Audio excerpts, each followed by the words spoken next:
우리들의 선배 믿음의 승리자들은 어떻게 그들이 구원을 받았는지 하나님을 만난 사람들의 이 얘기를 살펴보면 우리들에게도 퍽 교훈이 됩니다.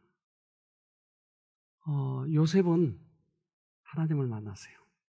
근데 그 만나는 과정을 살펴보고 또 우리들의 마음은 그때 어떠한 변화가 있었는지에 대해서 살펴보면 우리도 실제 생활에 적용할 수가 있습니다. 성경적인 지식은 지금 넘쳐 흘러요. 그래서 컴퓨터를 켜고 성경을 찾으면 거의 대부분 분들이 그걸 다 연구해 놨기 때문에 그렇게 지식을 갖는 건 어렵지 않아요. 그런데 그게 이제 실생활의 적용과 그렇지 않는 것과의 차이가 크니까 그렇습니다. 근데 우리 선배들의 모든 그들의 구원받은 자들의 생애를 보면 모두 다 이 경험을 가졌다고 하는 거예요. 그렇기 때문에 우리들에게 두려운 교훈이 되는 것이죠. 우리 생애에 이걸 적용하지 못하면 우리도 구원을 받을 수 없다라는 거죠. 그래서 우리의 마음을 살펴보면 마치 달걀이 그 속에 부화가 되는 과정 속에서 우리에게 보여준 것처럼 달걀이 그렇습니다. 그래서 껍질이 있고 흰자위가 있고 노른자위가 있고 씨가 있는 것입니다.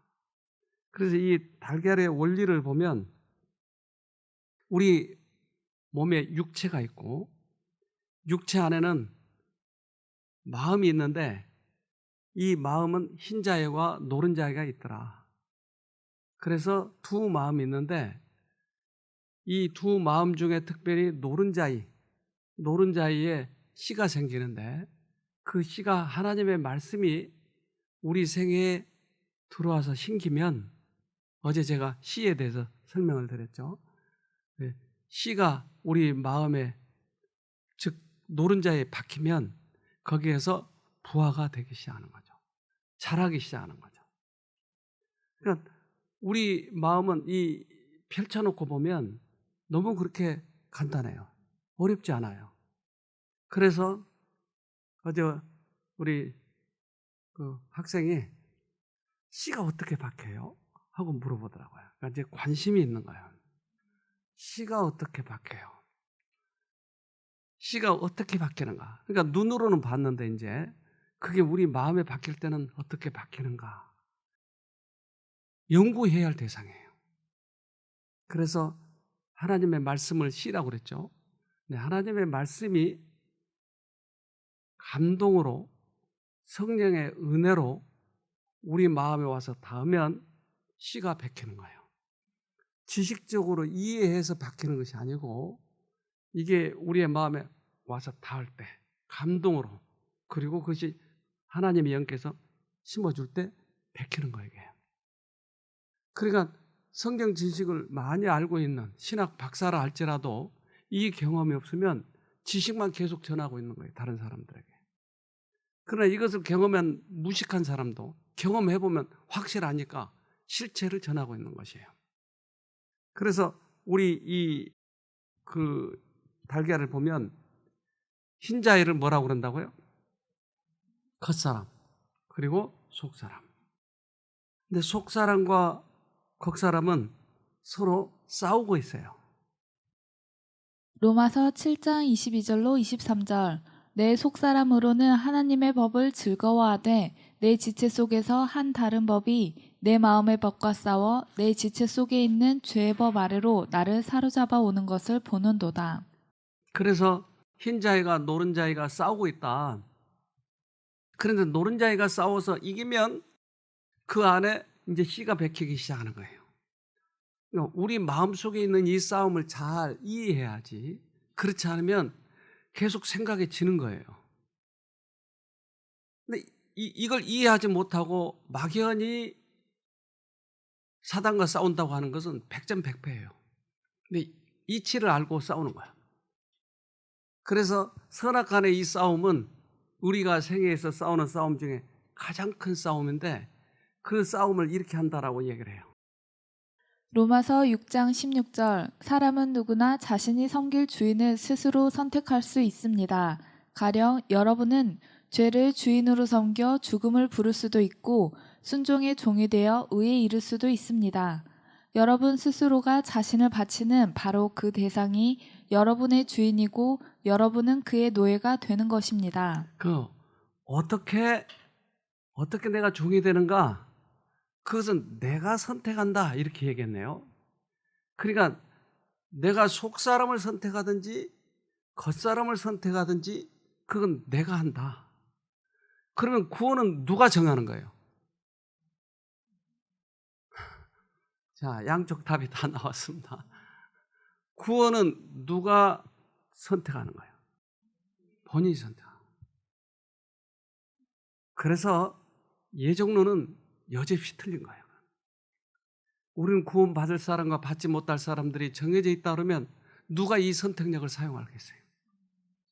그러나 우리들에게 언제나 구원의 길이 언제나 주어져 있어요. 내가 실수하면 실수한 그 자리에 또 구원의 길이 주어져요. 또 실수하면 또 그 자리에 구원의 길이 와요. 그러니까 이러한 구원의 길은 어느 때든지 우리들에게 정해져서 내려오는데 그것을 선택하는 것은 내가. 그러니까 그것은 누구에게나 이 의지의 자유에 따라서 구원이 주어지고 안 주어지고는 본인이 선택하는 것이에요. 누구나.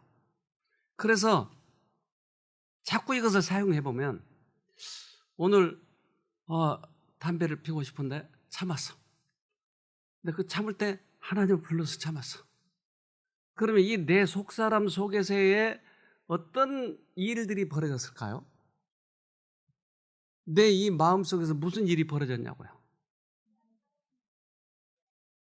노른자이가 이겼네요. 그렇죠? 노른자이가 이기고 그러면 자꾸 이기다 보면 나중에 그들의 크기가 어떻게 될까요? 뭐가?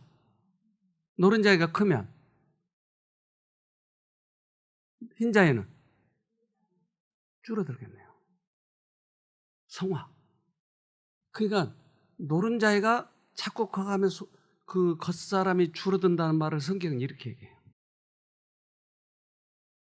고린도후서 4장 16절 그러므로 우리가 낙심하지 아니하노니 겉사람은 후패하나 우리의 속은 날로 새롭도다. 그 말이에요. 그러니까 자꾸 이 싸움을 싸우다 보면 겉사람은 줄지만 속사람은 커간다. 자꾸 커간다. 이 안에서. 그러면 이 면적이 서로 역전이 되는 거죠.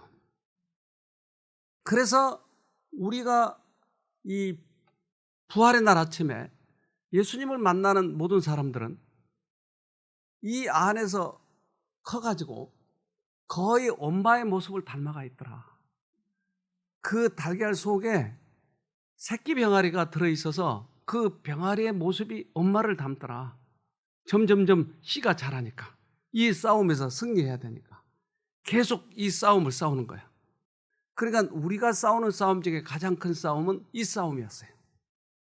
에베소서 6장 12절 우리가 싸워야 할 적들은 살과 피를 가진 인간이 아니라 육체가 없는 자들입니다.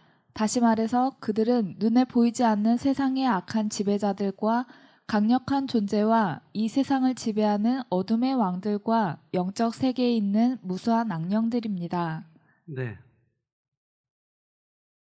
그런데 이 과정이 우리들의 생각에 먼저 들어오는 거예요.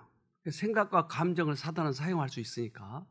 그러면 우리들의 생각이 들어와요. 그러면 생각에 들어온 대로 전부 다 죄를 짓죠? 그럼요. 내가 선택을 해요. 그러니까 지나가게 해버릴 수도 있고 이걸 붙잡을 수도 있고 그것은 나의 선택이다 이 말이에요. 그러면 내가 오늘 보석을 훔치고 싶다. 그러면 욕망과 그 환경을 우리들에게 사단이 우리에게 제공하는 거예요. 그러면 보석을 훔치면 어떻게 되죠? 죄를 짓는 거예요. 그러면 죄를 짓는다고 하는 단계는 어디서부터일까요? 생각이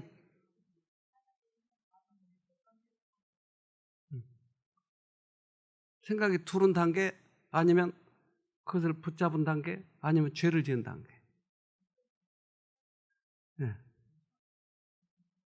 생각. 그럼 여러분 생각 얼마나 들어왔어요, 그동안에? 그럼 그거 다 죄예요? 아니에요. 그래서 예수님은 음욕을 품은 자마다 죄를 지었느니라고 얘기해요. 그러니까 내가 그것을 붙잡아 버렸을 때, 이 붙잡아서 이걸 어느 때든지 죄를 지을 준비를 하고 있는 거예요. 우리 마음속에. 붙잡았으니까. 그걸 죄라고 하더라. 그럼 이걸 확정은 언제 해요? 죄를 지을 때. 그러니까 이것을 계속 보여주려고 하면 어떻게 해야 돼요? 내 안에 있는 음욕을 계속 보여주려고 하면 사단은 어떻게 해요, 나를? 시험이 오는 거예요, 계속. 그러니까 이 시험이 올 적마다 내가 증명이 되고, 증명이 되고, 증명이 되는 거예요. 그러니까 내 생각 속에서 싸워서 붙잡지 않으면 이기는 거예요, 계속. 나하고 죄하고 아무 관계가 없는 거예요. 그러니까 이 과정을 우리들 생애 속에서 계속 주어지는 것이에요. 그러면 여러분들 앞에도 그런 시험들이 올까요? 몇 번이나 졌어요. 그때마다 좀 안 됐네요. 엄청 죄를 짓는데 이게 사소한 것이고 다른 사람에게 안 보이는 것이고 하니까 그렇지 수없이 우리는 죄를 짓고 살아요. 그들이 하늘로부터 직접 말씀하시는 하나님의 음성을 듣지는 않으나 그분은 당신의 말씀의 교훈과 섭리의 사건들을 통해 그들을 부르신다. 사건들을 통해서 부르시네요. 그러니까 음성을 직접 내가 듣지는 않은데 사건들을 통해서 우리 마음에 두 가지 마음을 작용하도록 하더라. 그런데 내가 하나님을 선택을 하면 하나님과 교제가 되는 거예요, 계속. 그러니까 이 사건을 통해서 오는데 사건마다 실패하면 하나님과 관계가 없는 거예요, 사실은. 즉 본성 속에서 살아가는 것이. 본성이 착하니까 남을 도와주기도 하고 본성이 착하니까 사람들에게 자비하게 대하기도 하고 하는 거예요. 하나님과의 관계 속에서 대했을 때는 이게 하나님과의 관계예요, 이게. 그렇다면 우리들 속에서 어떻게 역사하기에 이런 그 죄를 짓고 안 짓고 이런 것을 우리가 분명히 알 수 있는가? 그래서 담배 이 중독에 빠진 사람들, 이 사람들이 어떻게 중독에 빠졌는지 또 그것이 어떤 작용을 하는지 우리가 좀 보면 알 수가 있습니다. 이 사람은 군대에서 담배를 배웠어요. 근데 40년 동안이나 피운 거예요. 그래서 계단에 올라갈 때마다 저렇게 심호흡을 해야 돼요. 이 사람은 폐기종, 폐쇄성 폐질환에 걸려 있어요. 그래서 40% 이상이 망가졌어요. 근데 우리가 담배를 필 때 어떤 일이 있느냐 하는 거예요. 담배를 피면 왜 피고 싶겠어요, 여러분? 담배를 그 담배 처음 피울 때 너무 독하더라고요. 기침이 나고. 근데 왜 그걸 피워요? 그렇게 귀찮은 거를. 냄새도 나고 돈도 들고. 왜 중독이 돼요?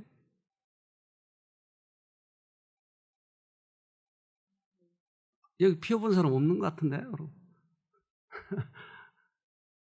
근데 이제 니코틴이라고 하는 것이 우리 몸에 쑥 들어오잖아요. 연기를 통해서. 그러면 이 수용체가 있어요. 니코틴 수용체. 근데 니코틴 수용체 결합이 되면 여기에 쾌감이 느껴지는 거예요. 그래서 도파민이라고 하는 게 나와요. 이게 기쁨을 우리에게 주는 거예요. 근데 그 과정 속에서 연기가 들어가면 페포라고 하는 게 있는데, 즉 기관지 이 신경 이 끝에 페포라고 하는 게 있는데 이게 파괴를 돼요. 파괴가 돼. 지금 이게 사실은 이쁘게 생겼어야 되는데 막 끝에가 이렇게 생겼죠. 점점점 이게 파괴가 되는 거예요.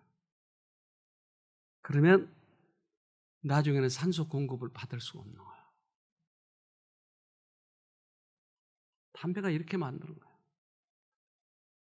만약 제가 지금까지 피웠다면 나도 저런 상태가 됐을 거예요. 그래서 비록 오래전의 얘기지만 어쨌든 그 부분이 좀 약해요. 저도 몇십 년 전의 얘기인데. 그래서 이렇게 깨끗한 폐가 이렇게 변하기 시작하는 거예요. 그래서 폐 기능 검사를 해본 거예요. 이기현 분당 서울대병원 가정의학과 교수, 폐기능 검사를 했을 때 폐기종이 많이 진행될 때 나타날 수 있는 심각한 폐쇄성 호흡기능 장애를 보였습니다. 소위 말하는 만성 폐쇄성 폐질환인데요. 이는 전 세계적으로도 사망 원인 5위 안에 드는 심각한 병입니다. 네. 심각한 병인 줄 알면서도 그렇게 죽어가는 거예요. 그러니까 한번 이 폐쇄성 폐질환이 오면 치료약이 없는 거예요. 안 돼요. 이제 여기 오신 분도 그랬었는데 숨을 잘 못 쉬는 거예요. 아무리 숨을 많이 들이셔도 이게 산소가 흡수가 안 되니까 항상 이래. 담배를 끊어보려고 별의별 것 다 하죠. 그래서 전자담배도 피워보고 패치를 붙여보기도 하고 다 니코틴 제거제이기도 하고 이런 걸 해보게 되는데 안 돼요. 그래서 오래 참았다가 한 대만 피우고 끝마치자 했는데 한 대가 문제인 거예요. 이거 딱 한 대만 피워야지 하고 한 깊이 태우면 쫙 연결이 돼서 안 태우면 안 되더라고요. 그래서 한갑 피울 때 끊었는데 끊고 한 달 정도 있다가 어쩌다 한 깊이를 태우다 보니까 배로 더 피우게 되더라고요. 2갑. 실패를 하니까 양이 점점 늘어나는 것 같아요. 이것 때문에 계속 피는군요. 그러니까 쾌감이 들어오고 이 쾌감이 습관화돼 있고 이걸 피우다 보니까 이제 나중에는 몸이 망가지는데 망가진 것보다 쾌감이 더 좋은 거예요. 습관이죠. 죽는 줄 알면서도 결국 핀다는 얘기예요. 그래서 담배를 이렇게 피고 있는 이 상태를 이제 영상으로 촬영을 해보니까 이렇게 보이더라. 연기가 들어가가지고 니코틴과 우리 수용체가 결합이 돼가지고 결국은 이 폐가 망가지는데 그 수용체가 결합이 되는 과정을 이렇게 찍었어요. 그래서 결합이 되면 여기에 도파민이 생성이 돼가지고 도파민이 우리를 기쁘게 만드는 거예요. 왜 안 되죠? 왜 안 끊어지죠? 쾌감이 더 좋으니까. 그리고 우리는 습관에 종이 돼 있어요. 즉 이걸 좀 자세히 이야기하면 겉사람과 속사람이 싸우는데 겉사람이 커 있기 때문에 겉사람의 종이 돼 있는 거예요. 속사람이 활용을 해야 되는데 못하는 거예요. 또 이 말을 우리의 신앙인에 적용시켜 보면 지식은 많이 아는데 체험적인 지식이 없다 이 말이에요. 중독돼 가지고 있는 거예요. 중독. 그러다 보면 우리의 인생이 여기까지 끝나버린 거예요. 담배는 피운 지 2시간만 지나면 벌써 금단 증상을 느끼게 됩니다. 금단이란 말은 무슨 말이죠, 그럼? 쾌감이 안 온다는 얘기예요. 그래서 금단이 오면 피워야 돼요. 근데 이게 그 도파민 나온 그 시간이 2시간 만에 없어진다는 거예요. 그러니까 2시간 만에 담배를 피우는 거예요. 저도 생각해 보니까 그러더라고요. 2시간 만에 피웠더라고요. 그러니까 담배를 피운 사람들은 대개는 2시간 간격으로 담배를 피울 수밖에 없는 패턴이 있는 거죠. 그래서 그 시간이 짧다는 것이 큰 특징이고, 그러다 보니까 담배를 피우는 사람들이 모두 다 중독은 아니지만 흡연자들의 50% 정도는 실제로 니코틴 중독이라고 생각하고 있습니다. 흡연자들의 거의 대부분이 중독돼 있다. 그러니까 우리 인생에 있어서 습관들은 그것이 쾌감을 주니까 그 쾌감을 따라가는 것을 중독이고 습관을 따라가는 것을 중독이라고 하더라.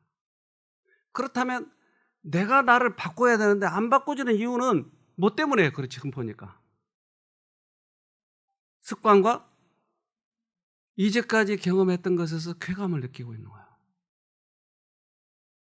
그래서 우리들의 이 기억을 관장하고 있는 그 뇌의 세포가 그 시냅스라고 하는 것이 있는데 여기에 강한 쾌감을 주면 계속 그것을 원해요. 그런데 그것이 안 오면 아까 중단이 되면 금단 증상이 오는 거예요. 그러니까 또 찾는 거예요. 너무나 그것을 원하면 막 떨고 어떤 사람은 기절을 해요. 그래서 마약을 끊지 못한 이유가 바로 그것 때문에. 그러니까 굉장한 쾌감이 머리에 기억되어 있는데 이것이 안 오는 거예요. 그래서 과학자들은 그 기억에 남는 것을 이렇게 설명을 합니다. 신경 전달 물질의 양과 작용의 세기가 마음의 움직임에 큰 영향을 미치고 있다. 그러니까 강한 쾌감이 오면 이것이 마음에 기억돼 가지고 있다. 그렇다면 이 쾌감 이것을 끊어야 되지 않겠어요? 즉 담배 중독에서 빠져나와야 되지 않겠어요? 어떻게 빠져나오죠? 더 큰 쾌감을 느끼면 돼요. 그걸 어디서 느끼죠? 잠언 2장 10절 곧 지혜가 내 마음에 들어가며 지식이 내 영혼을 즐겁게 할 것이요. 네, 그래서 하나님의 말씀이 내 마음에 즐겁게 해주는데 이 기쁨이 그것을 상쇄하고 남을 만큼 크니까 하나님 말씀에서 감동을 받으면 악습이 끊어지는 거예요. 오랫동안 악습이. 그것이 얼마나 오래됐든지 이거 관계없어요. 얼마나 깊은지 관계가 없어요. 그 예수님이 이 땅에 오셔서 그 오랫동안 악습, 중독, 마음의 그 어떤 습관 이런 모든 것들로부터 예수님이 건져주시기 위해서 이 땅에 오셨어요. 그리고 당신도 그렇게 해서 승리했고 사단이 다가왔을 때 이걸 승리하는 것이에요. 그리스도께서 사단의 유혹을 물리치셨다면 우리에게도 유혹을 이길 힘을 주실 것이다. 그는 하나님의 능력을 인간의 노력과 결합시키기 위해서 오셨다. 네.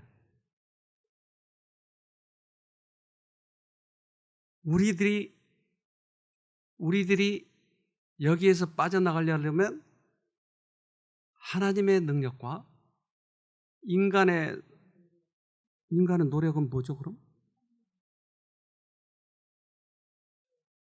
우리가 노력하는 것은 담배를 끊으려고 노력하라고 하는 게 아니고 예수님을 붙잡으려고 노력하라는 얘기예요.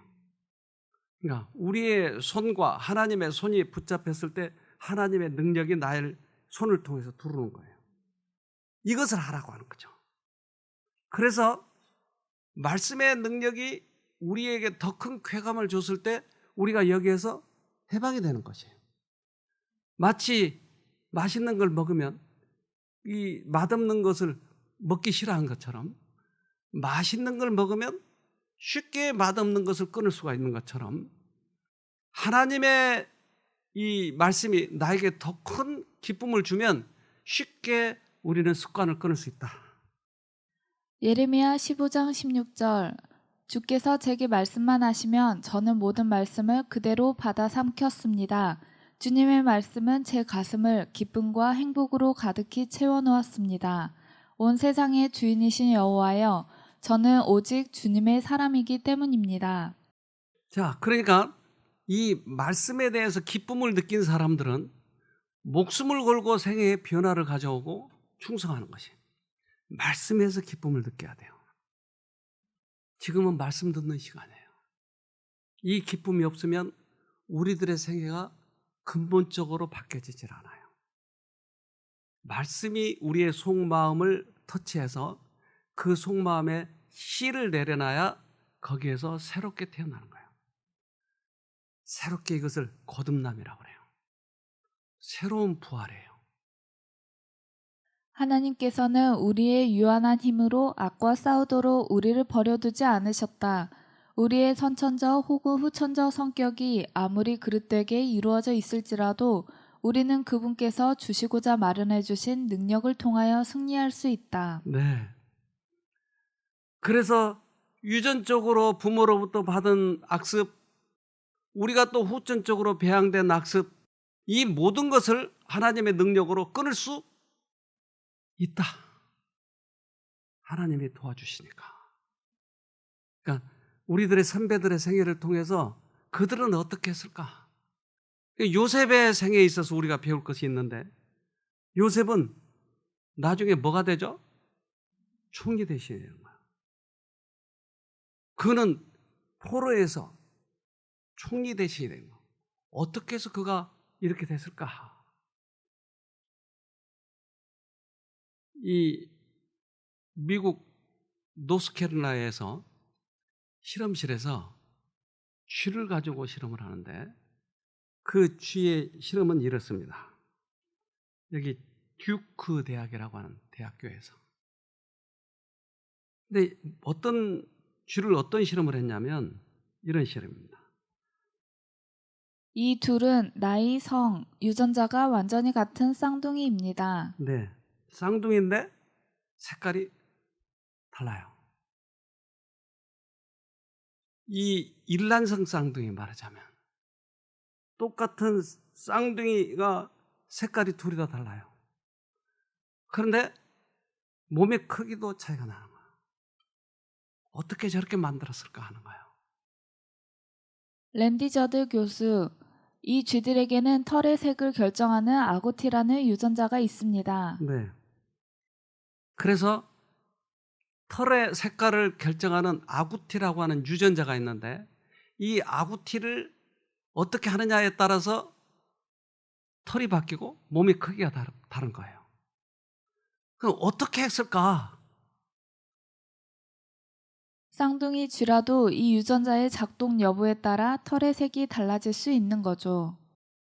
이 유전자에 메틸기가 붙고 안 붙고에 따라 스위치가 꺼지고 켜집니다. 그러니까 아구티라고 하는 이 유전자에 메틸기라고 하는 것이 붙어버리면 이 색이 활성화가 안 되는 거예요. 그러면 갈색으로 되는 거예요.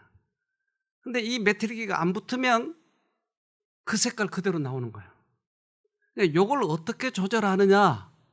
이제 과학자들이 그러면 그 아구티라고 하는 유전자가 이 활성화되고 안 되고에 따라서 색깔이 달라지는데, 그러면 그 아구티라고 하는 유전자를 어떻게 활성화시키고 어떻게 활성화시키지 않느냐, 이것을 연구하는데 그 작용하는 게 메틸기였다 이 말이에요. 이 메틸기는 우리 치매에 걸리는 사람들에게 메틸기가 붙어 있기 때문에 치매가 걸려요. 이 메틸기는 우리의 신경세포를 잘라버려요. 이게 가위로 자르듯이. 그러니까 아주 조심해야 돼, 치매에 걸리는 사람들은. 근데 그것을 어떻게 조절했느냐 하는 거죠. 메틸기의 양을 조절하면 유전자를 후성 유전적으로 조절할 수 있는 겁니다. 네, 조절하면, 메틸기의 양을 조절하면 그 아까 얘기한 아구티가 조절이 된다. 그래서 이 똑같은 이 쥐를 가지고 이제 둘 다 임신했어요. 한쪽은 엽산이라고 하는 그런 것이 들어있는 사료를 먹이고, 한쪽은 엽산이 없는 사료를 먹이는 거예요. 양쪽에 똑같이 임신했는데, 그래서 이제 그 새끼가 어떻게 나오는가 보는 거예요. 동일한 유전자를 가졌지만 노란 털을 가진 새끼는 어미가 엽산이 결핍된 식단을 섭취했을 때 태어나고, 갈색 털을 가진 새끼는 어미에게 메틸기를 공급해주는 엽산 보충제를 먹였을 때 태어납니다. 그래서 엽산 보충제를 먹이면 털이 달라지는 거예요. 그게 메틸기가 붙고 안 붙고를 결정하는 것이에요. 그러니까 유전자 조장을 하는 거야. 근데 이 쥐는 엽산이 더 들었는지 안 들었는지 알아요, 몰라요? 모르죠. 근데 자기도 모르는 사이에 뭐가 지금 어떻게 돼가고 있는 거야? 유전자가 바뀌고 있는 거예요. 여러분 기가 막히잖아요. 자기도 모르는 사이에 색깔이 달라져 버린 거예요. 이게. 아구티 유전자는 노란색 쥐를 비만으로 만듭니다. 뇌 안의 감각센터에 부적절하게 작용을 하기 때문입니다. 네. 그래서 아구티 유전자는 노란 쥐를 만들어내는데 뇌 안에 감각센터가 바뀌어져 버리고 또한 메틸기가 붙었기 때문에 이 메틸기에서 작용을 해서 색깔이 변하고 감각센터가 망가져 버리면 감각을 못 느끼면 어떻게 되죠? 배부른 줄은 모르는 거예요. 그래서 비만쥐가 되는 거예요. 그래서 노란 쥐는 비만이에요. 내가 비만이 되고 싶어서가 아니고 나도 모르는 사이에 비만이 되는 거예요. 밥이 맛있는 거예요. 얼마만큼 먹었는지를 모르는 거예요, 자기가. 감각이 달라져 버려요. 내가 그렇게 되고 싶어서가 아니고 나는 그렇게 정상적인 생활을 하는데 내가 바뀌어 있는 거야. 내가 정상적으로 생활을 한다고 했는데 난 악습에 빠져 있는 거야. 기가 막히잖아요. 그러니까 문제는 지금 어디가 있어요? 외부에서 나에게 그러한 이 엽산이라고 하는 걸 집어넣어줬기 때문에, 외부에서 나에게 생각과 감정을 넣어줬기 때문에 나도 모르는 사이에 내가 뚱뚱해가지고 있는 거야. 내가 악습에 빠져 있는데 이것이 정상이라고 생각하고 사는 거예요. 이게 문제다는 거죠. 그래서 노란 쥐는 자신의 배가 실제로 부른다는 사실을 절대 알지 못하게 됩니다.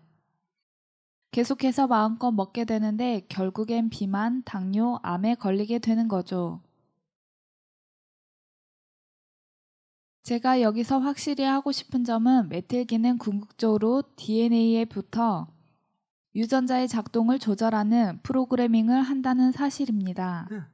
그러니까 이 안에 들어와서 그들이 작용을 해가지고 이렇게 만들어 놓는다. 그러니까 내가 아무리 악습을 끊으려고 해도 되지 않는 이유는 우리 속에 들어온 그 영이 나를 그렇게 바꿔놨기 때문에 그게 좋은 거다 이 말이에요. 난 늦잠 자는 게 좋아요. 나는 게으른 게 좋아요.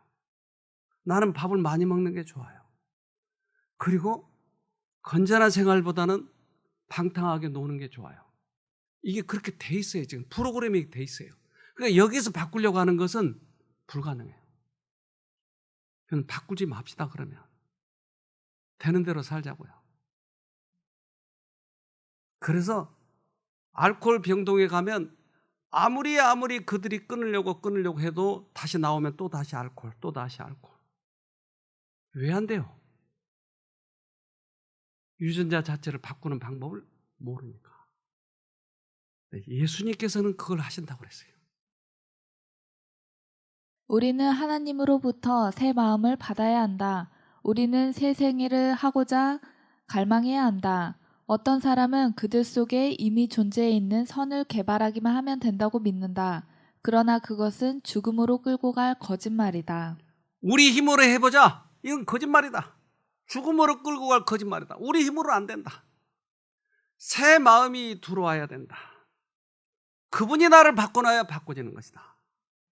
그런데 예수를 어설피 믿거나 잘못 믿으면 우리 보고 하라고 하는 거야. 너 계명을 지켜야 돼. 너 식생을 바꿔야 돼. 아무리 잔소리 해보세요. 안 돼요. 근데 예수님을 만나면 그것이 먹기 싫어진다니까요. 그래서 우리들의 신앙생활의 방법을 바꿔야 되는 거죠. 방법을 바꿔야 돼. 예수님을 다시 만나야 돼. 어떤 사람은 제가 새로남교회로 오랫동안 성교에 왔는데 설교 시간에 자는 사람은 꼭 자요. 20년 동안 잔소리를 했는데 안 돼요.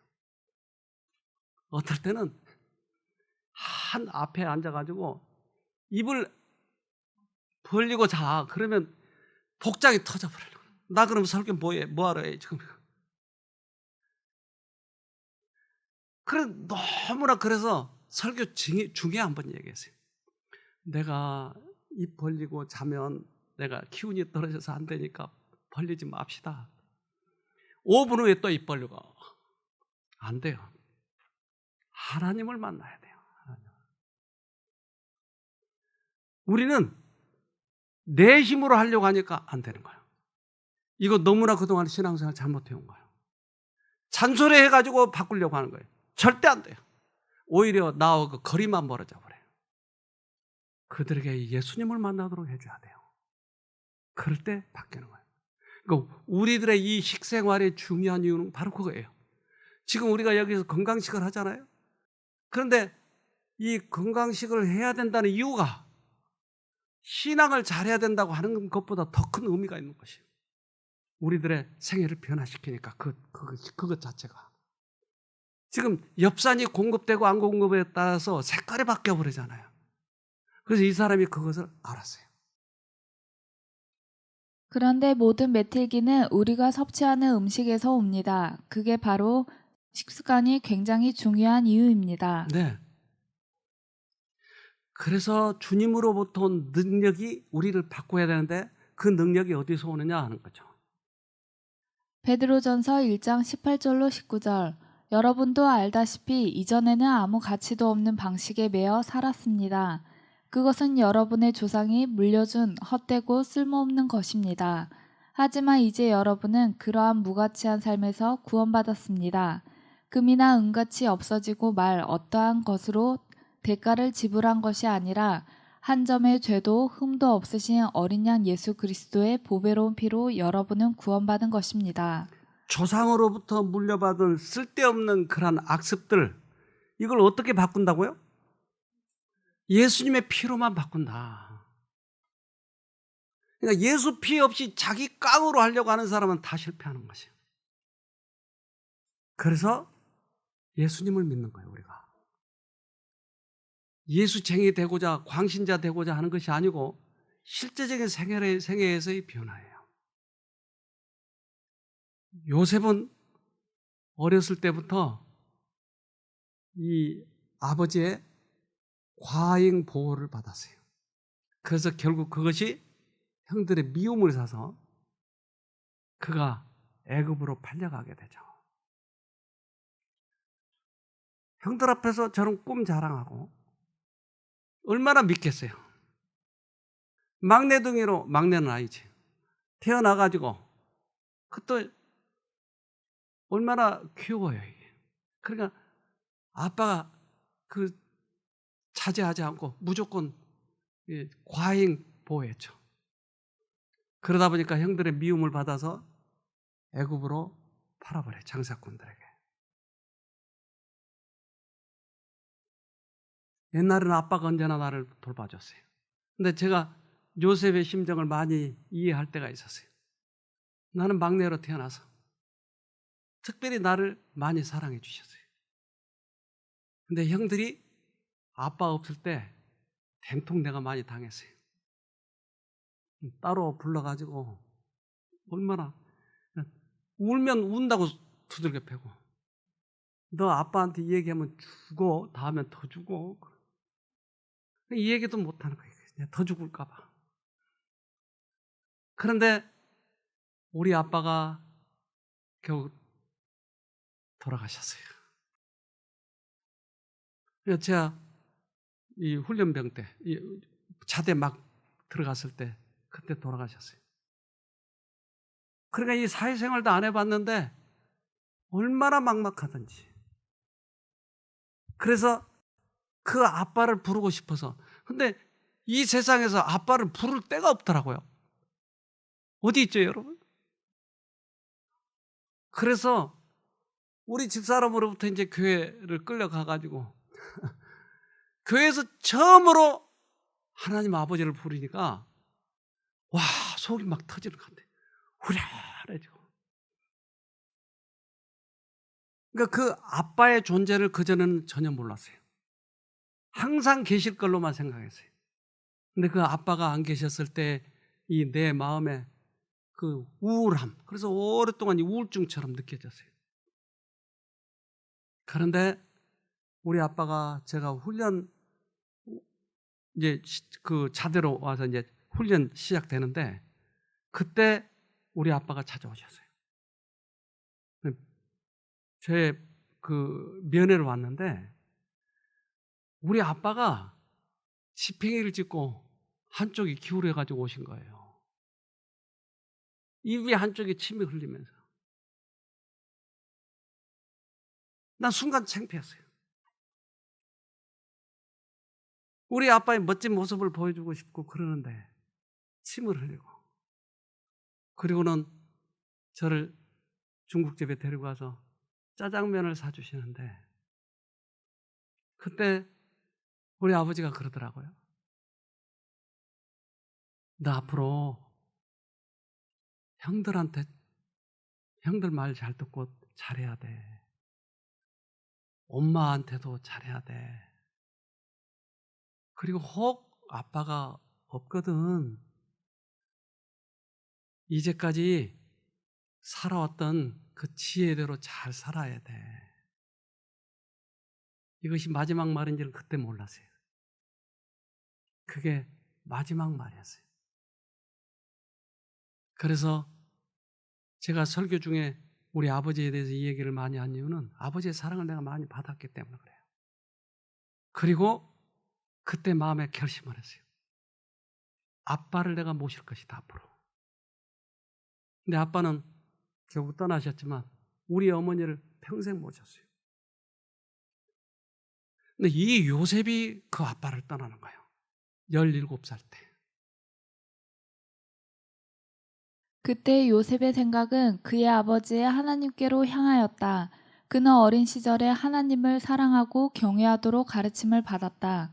때때로 그는 아버지의 장막에서 야곱이 그의 집으로부터 도망해 나와서 방황하던 때에 그가 본 계시에 대한 이야기를 들었다.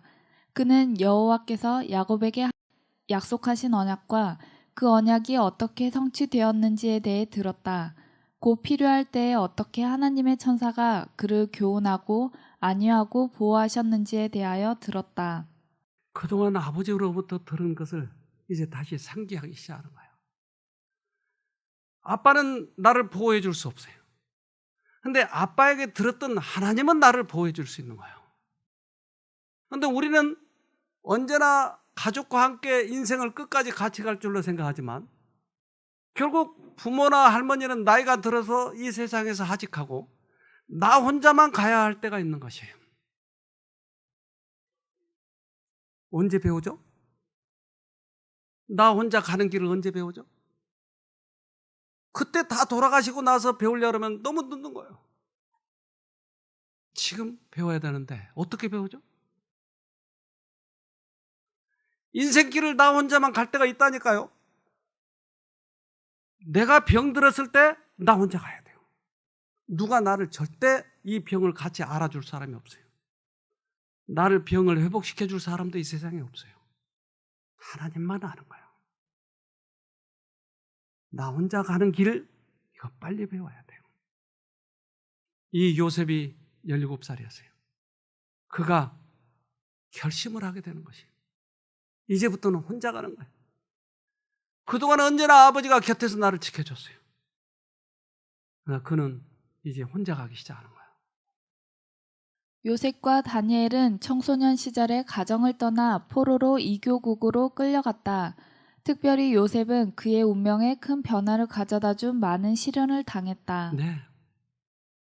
그래서 그 젊은 나이에 그에게 온 시련들을 이제 그것을 극복해 나가는데 포로로서 천덕꾸리로 종으로 살다가 끝마치느냐 아니냐를 본인이 결정을 해야 돼요.